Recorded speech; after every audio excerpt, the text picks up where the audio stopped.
Assessore, non è il primo anno, voi come Regione siete accanto al diario scolastico e a questa diffusione gratuita del diario in tutte le scuole primarie.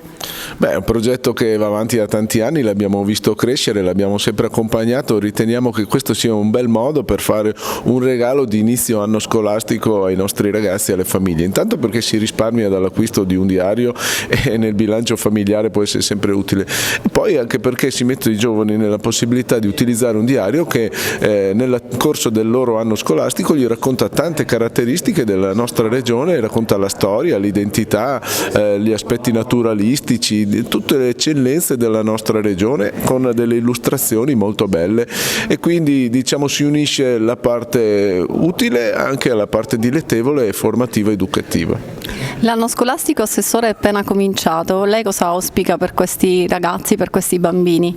Beh, sicuramente che si facciano tanti amici, che costruiscano veramente un bel rapporto all'interno della loro classe, perché ricordatevi, saranno le amicizie che dureranno per tutta la vostra vita, e poi che possano sognare, essere creativi, quindi spero che abbiano degli insegnanti che li mettano nella possibilità e nella disposizione di poter dar sfogo ai propri sogni, perché non bisogna mai smettere di sognare, e soprattutto questo è un messaggio che dobbiamo dare ai nostri giovani in un'epoca in cui tutto sembra precostituito e preconfezionato.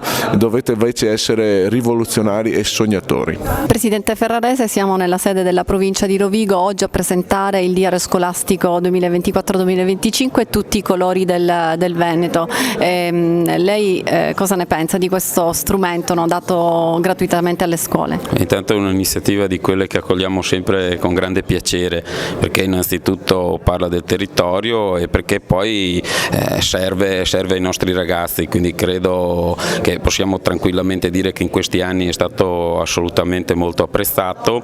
Vedo che ci sono stati anche degli aggiornamenti, chiamiamolo così, dei miglioramenti per andare sempre più incontro alle esigenze segnalate da insegnanti e ragazzi, quindi dentro ci sono tante informazioni, curiosità e gli spazi corretti perché possano essere fruiti al meglio dai ragazzi. Sindaco, lei ci onora della sua presenza alla presentazione del diario scolastico 2024-2025, proviene dal mondo della scuola. Uno strumento come il diario scolastico cosa significa per le famiglie e anche per i bambini?